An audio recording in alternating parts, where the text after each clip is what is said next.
세상에서 가장 많은 물이 모여 있는 곳이 바다입니다. 바다를 모르는 사람은 한 사람도 없죠. 바다에는 그렇게 물이 많습니다. 그러나 바다에는 마실 물은 없습니다. 그건 분명하죠? 어제도 비가 온다고 막 그러더니 비는 내리지 않고 있는데 분명히 지금은 이제 우기철이 돌아왔습니다. 우리나라도 우기가 되면 홍수가 나죠. 홍수가 나면 제일 흔한 것이 물입니다. 그러나 홍수 때 가장 귀한 것도 마실 물입니다. 물이 많은데 마실 물은 없는 일들이 그렇게 많습니다. 그런가 하면 여러분, 오늘날 우리는 사랑의 홍수 시대에 살고 있습니다.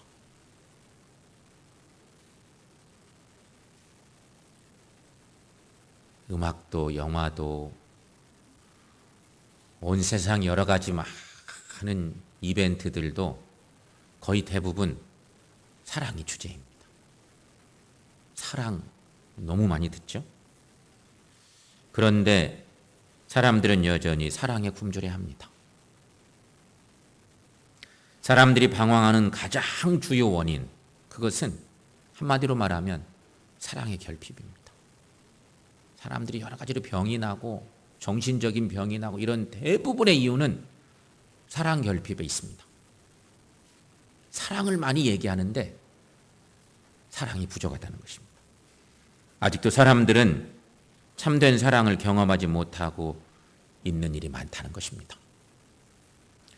신약 성경이 쓰여질 당시 신약 성경은 예수님이 돌아가시고 그 제자들인 사도들이 활동하던 시대쯤, 그 사도들이 대부분 나이가 먹어서 이제 구전으로 예수님 얘기를 전하기가 어려워지는 시대쯤 될 때 신약 성경이 만들어집니다. 계속 건강하게 살아있으면 계속 전해주면 되지만 사람의 인생은 한계가 있으니까 구전을 시킬 수가 없으니까 글을 쓰기 시작한 거예요. 바울서신이 먼저 쓰여지다가 복음서가 쓰여지다가 이러면서 서신서들도 함께 쓰여지고 그랬습니다. 신약 성경이 쓰여질 당시에 사랑을 뜻하는 헬라어 단어는, 사람들이 흔히 많이 쓰는 단어들은 여러 가지가 있었는데 그 중에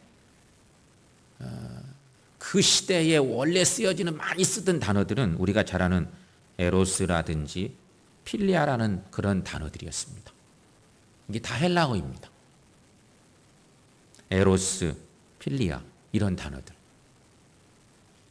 그런데 신약 성서의 기자가 오늘 본문처럼, 오늘 본문 요한서신 얼마나 귀합니까? 요한서신 말씀들처럼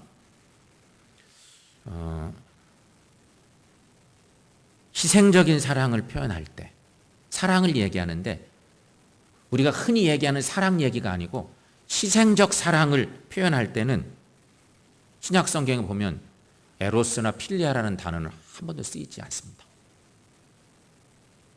그 당시 가장 많이 쓰이던 말인데 희생적 사랑을 표현하는 오늘 본문의 그런 내용들 같은 경우는 이런 단어를 안 씁니다.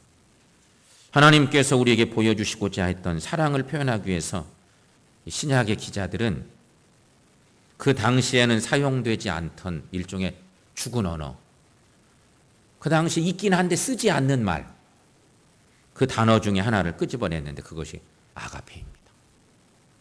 우리는 지금은 아가페를 너무 잘 알지만 성경이 기록된 그 당시에는요, 아가페라는 말은 원래 죽어있는 말과 같은 거였답니다.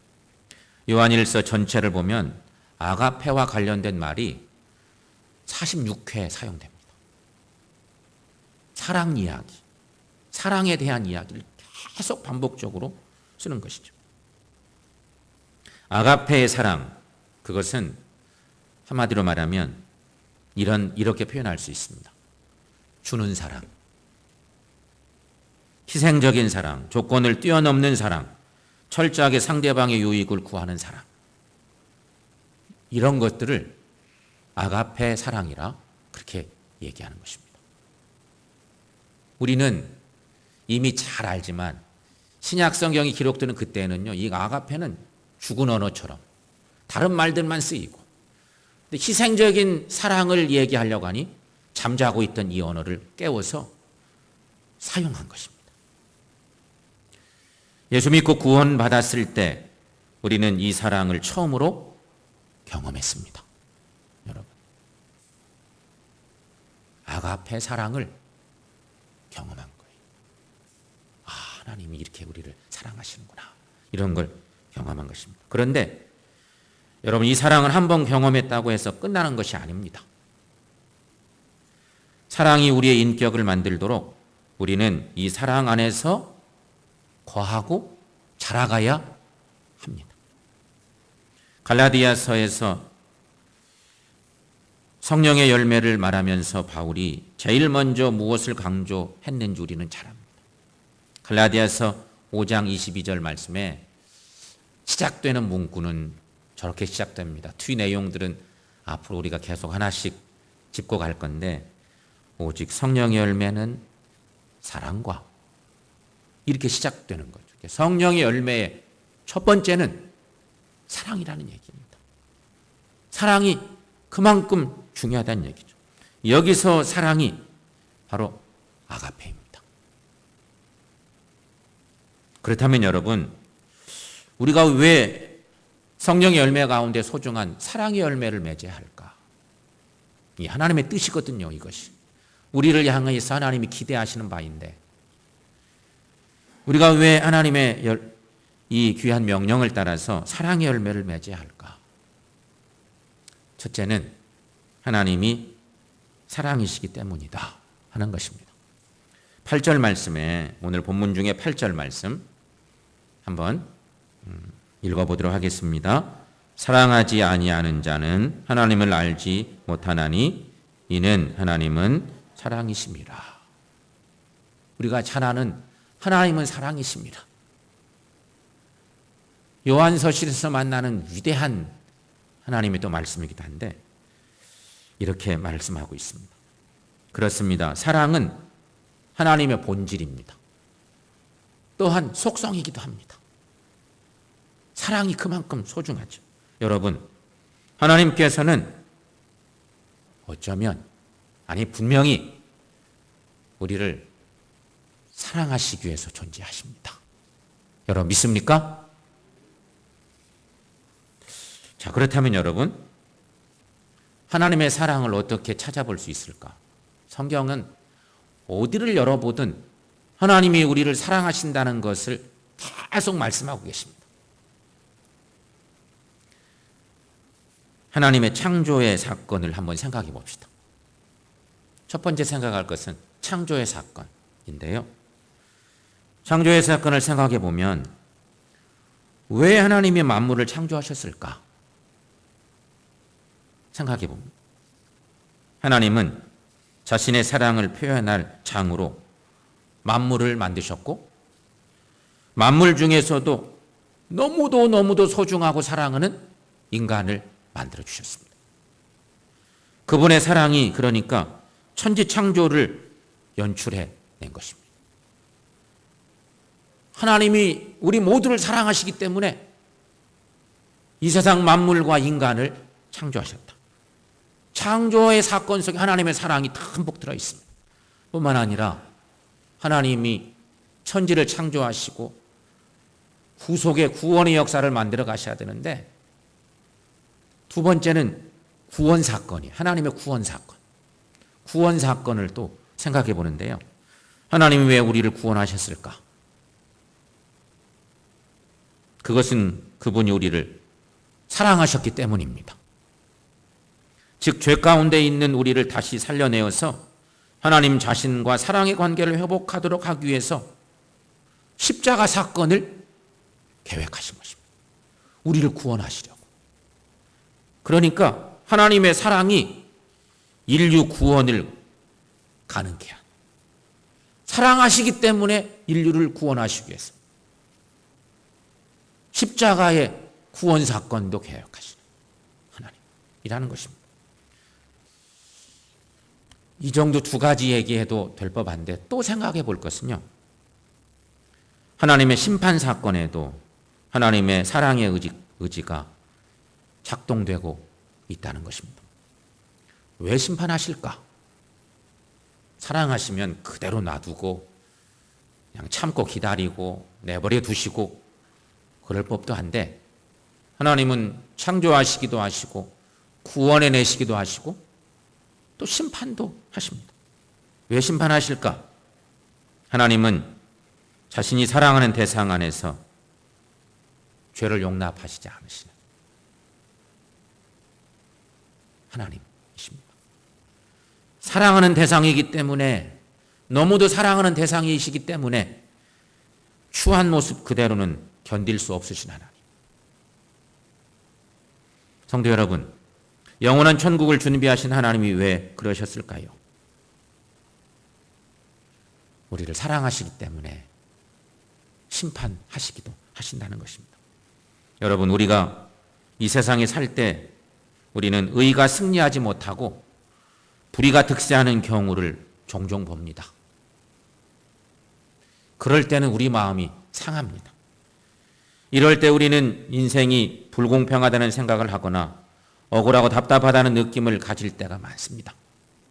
만약에 이 세상이 전부이고 그것으로 이 세상이 끝난다면 하나님은 불공평한 하나님이실지 모르겠습니다. 그러나 하나님은 영원한 세상을 준비하셨습니다. 거기서는 완전한 정의와 공평함이 실현됩니다. 그러므로 세상에서 불평을 많이 했던 사람도 천국에서는 반드시 이런 고백을 하게 될 줄로 믿습니다. 하나님은 진짜 사랑이셔. 그분은 정말로 사랑이시다니까. 이 땅에서는 불의한 모습이 막 득세하는 모습 보고 속상해하고 그러지만 마지막 우리가 하나님 나라 가면 그때 누구나가 다 하나님 나라에 들어간 사람들은 진짜 하나님은 사랑이셨구나. 그렇게 얘기할 수 있다는 것입니다. 사랑하는 여러분, 여러분은 하나님이 사랑이시라고 믿습니까? 어때요? 나는 확실히 하나님은 사랑이시라고 믿으십니까? 그렇다면 하나님의 자녀인 우리는 마땅히 사랑의 열매를 맺어야 합니다. 사랑의 열매를 맺는 우리 모두가 될 수 있기를 축원합니다. 두 번째, 예수님이 사랑을 보여주시기 때문이다 하는 것입니다. 우리가 왜 사랑의 열매를 맺어야 되냐? 예수님이 사랑을 보여주시기 때문이라는 것입니다. 오늘 본문 말씀에 여러분 9절 말씀 9절 여러분 함께 읽어보겠습니다. 하나님의 사랑이 우리에게 이렇게 나타난 바 되었으니 하나님이 자기의 독생자를 세상에 보내심은 그로 말미암아 우리를 살리려 하심이라. 아멘. 하나님의 사랑이 이렇게 우리에게 나타났습니다. 그래서 우리가 참된 사랑을 보고 경험합니다. 하나님은 우리를 구원하기 위해서 하나밖에 없는 아들 예수님을 이 땅에 보내주셨습니다. 그리고 십자가에 죽게 하셨습니다. 이것이 어찌 된 사랑입니까? 하나님의 사랑이 예수님을 통해서 나타난 것입니다. 예수님을 통해서 보여진 것이죠. 어느 날 목사님 두 분이 만났답니다.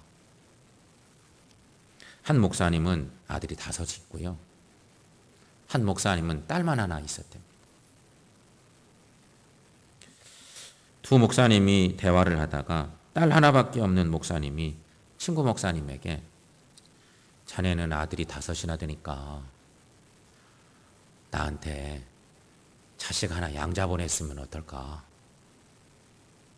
아주 막역한 친구 사이인 목사님들이라 그렇게 아들 하나 내게 양자 보내주지 그러면서 농담 반 진담 반으로 그렇게 얘기를 했답니다.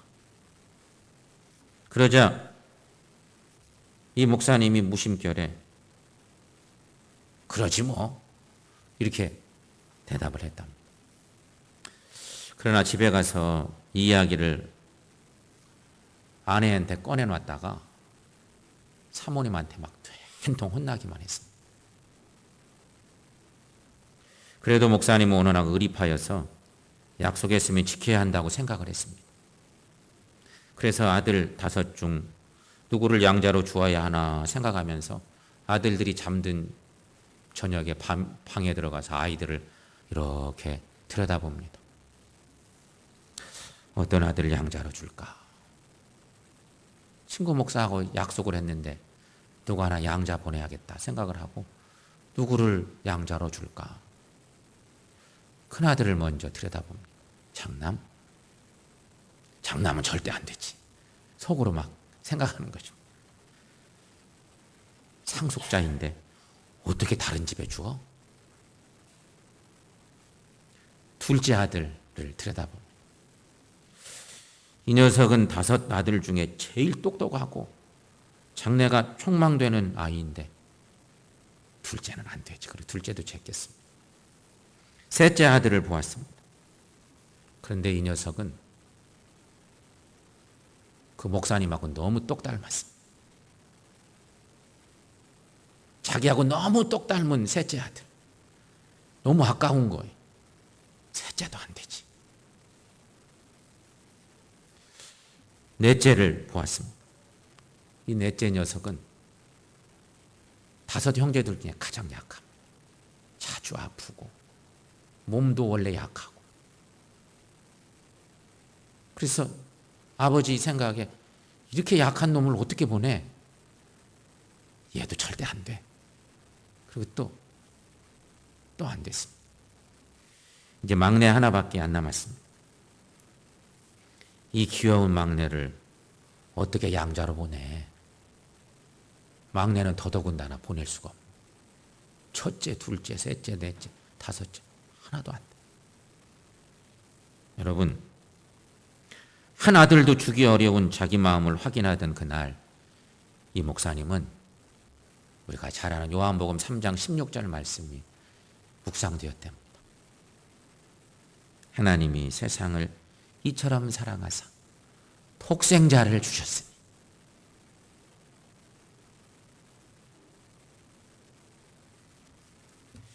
사랑하는 성도 여러분, 하나님께서는 자기의 외아들 예수 그리스도를 아낌없이 내어주셨습니다. 그리고 예수님은 우리를 위해 십자가에서 자기를 기꺼이 내어주셨습니다. 죽기까지 복종하시면서 아버지의 뜻을 이뤘습니다. 예수님이 십자가를 지시기 전날 사랑하는 제자들에게 이런 말씀을 주셨습니다. 요한복음 13장의 말씀입니다. 여러분 34, 35절의 말씀 함께 읽습니다. 새 계명을 너희에게 주노니 서로 사랑하라.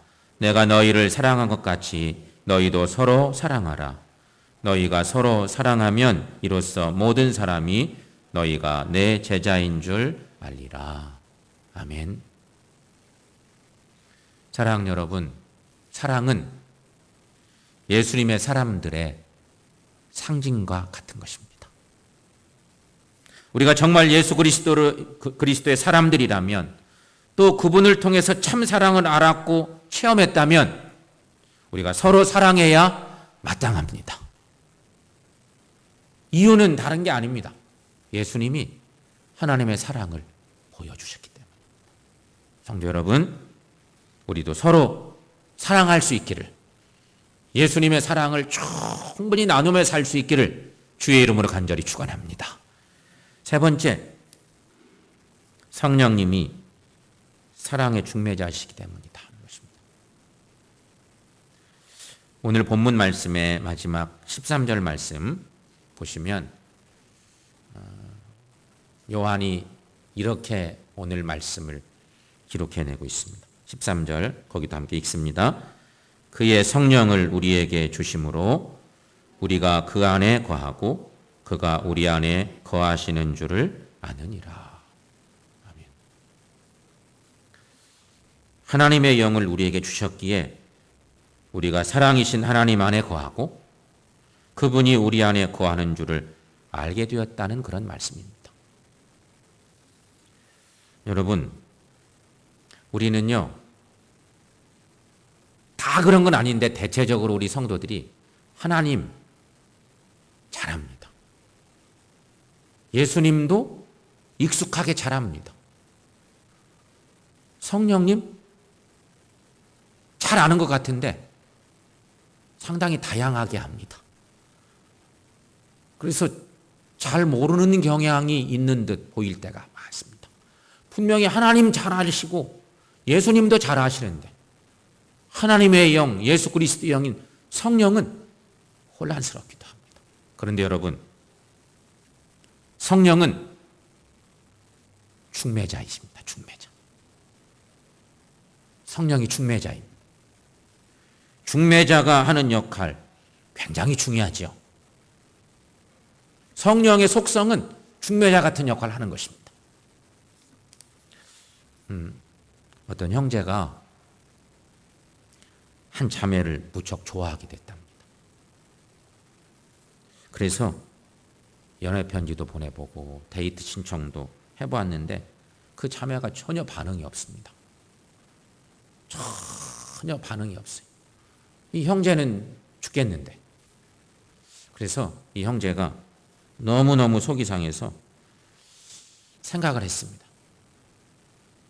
하루에 한 통씩 편지를 보내야 되겠다 싶어서 연애 편지를 하루에 한 통씩 써 보냈습니다. 하루에 한 통씩 계속 편지를 보내는 거죠. 그런데 그래도 이 자매는 반응이 없습니다. 편지를 계속 받는데 반응이 없습니다. 그래서 형제는 전략을 바꿨습니다. 하루에 3통씩 편지를 쓰기로 전략을 바꿉니다. 그래서 하루에 3통의 편지를 쓰기 시작합니다. 한 통으로 안 되니까 3통씩 편지를 썼습니다. 그렇게 한참의 시간이, 많은 시간이 쭉 지나갔습니다. 매일같이 3통의 편지를 계속 써서 보내는데 시간이 많이 지났습니다. 그러던 어느 날 그 자매에게 반응이 나타났습니다. 어떤 반응이 나타났을까? 그 형제의 편지를 열심히 배달해 준 집배원과 결혼을 하게 됐다는 것입니다.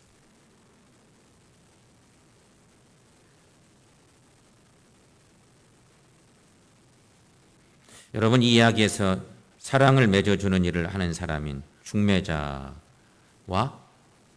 사랑의 결실을 맺었다고 하는 얘기인데, 이 이야기 속에서 중매자는 일을 잘못한 셈이 되고 말았습니다. 그렇죠?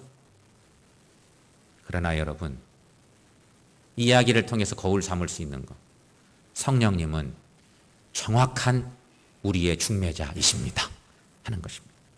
성령님은 우리를 하나님 앞으로 인도하시고 하나님의 사랑을 체험할 수 있도록 도우시는 분이십니다.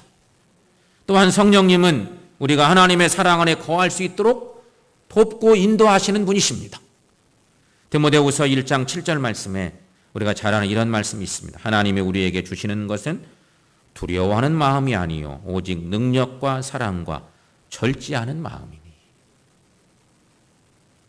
이렇게 전해주고 있습니다. 다른 말로 말하면 하나님의 영은, 성령은 능력의 영이고 사랑의 영이라고 하는 그런 말씀인 것입니다. 성령님은 우리 마음속에 오셔서 하나님의 사랑을 깨닫게 해 주십니다. 성령님은 그 사랑을 우리 안에 넘치도록 부어주셔서 다른 사람을 사랑할 수 있도록 능력을 주십니다. 이 성령의 역사가 우리 안에 있다면 우리가 이웃을 사랑할 수 없다는 것은 핑계에 불과한 것입니다. 우리는 성령의 능력을 힘입어 사랑할 수 있고 사랑의 열매를 맺을 수 있습니다. 이렇게 사랑의 열매를 맺고 우리 하나님을 기쁘시게 하는 삶을 사는 우리 모두가 될 수 있기를 축원합니다. 지금까지 사랑의 열매를 맺어야 할 이유를 알아봤습니다. 사랑의 열매를 맺어야 할 이유. 하나님, 예수님, 성령님 때문에 우리가 사랑의 열매를 맺어야 한다는 것입니다. 그렇다면 여러분, 우리가 어떻게 사랑의 열매를 맺을 수 있을까 하는 것입니다. 어떻게 사랑의 열매를 맺을 수 있을까? 오늘 본문 말씀을 보면 우리가 서로 사랑하자라는 표현이 3번 나옵니다. 이 말씀은 본문의 강조점이 하나님이 사랑이시다는 하나님의 사랑에 있다기보다는요, 분명한 진리는 하나님은 사랑이세요. 하나님은 사랑이시다. 우리 너무 잘 알죠? 이것은 하나의 중요한 정의입니다. 하나님은 사랑이시다. 예수님은 사랑을 보여주셨다.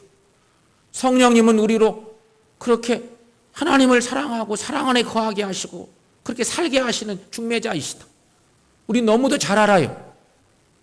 그런데 더 중요한 건 여러분, 하나님의 사랑에 강조점이 있다기보다는 우리가 서로 사랑해야 한다.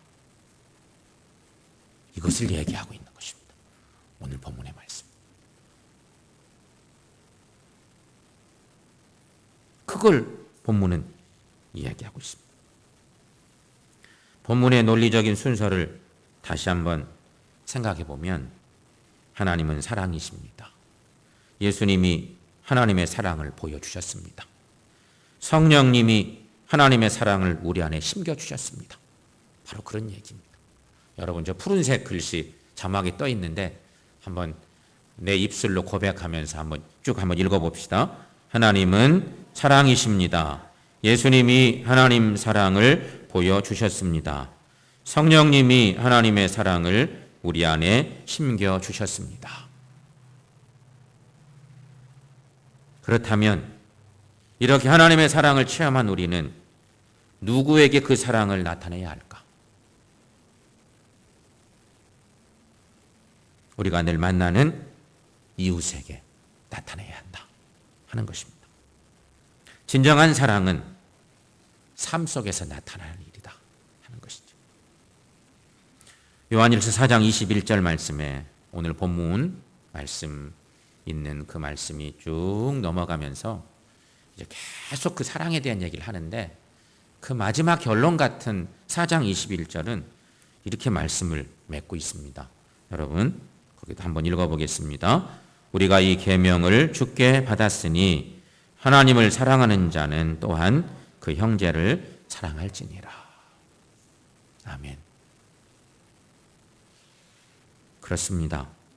하나님을 사랑한다면 또 하나님의 사랑을 체험했다면 우리는 주변에 있는 내 이웃을 사랑해야 한다 하는 것입니다. 이것이 성령의 첫 번째 열매인 사랑의 열매입니다. 여러분, 하나님은 귀하고 너무도 좋으신 분입니다. 말할 필요가 없습니다. 사랑 자체이신 하나님. 그렇죠? 예수님, 하나님과 똑같은 분이신지 너무도 귀하죠. 성령님 말할 것도 없고 사랑이신 그분들. 하나님을 바라보고만 있어서는 안 되는 것이. 그 귀한 분들을 바라보면서 사랑을 배워서 너희들 삶의 현장에서 그 사랑을 실천하며 살아라. 그것이 진짜 사랑의 열매다 라고 하는 것입니다. 사랑하는 여러분, 우리는 예수의 사람들이니 사랑의 열매를 듬뿍 맺어서 우리 하나님을 기쁘시게 하는 귀한 믿음의 사람들 다 될 수 있기를 주의 이름으로 간절히 축원합니다.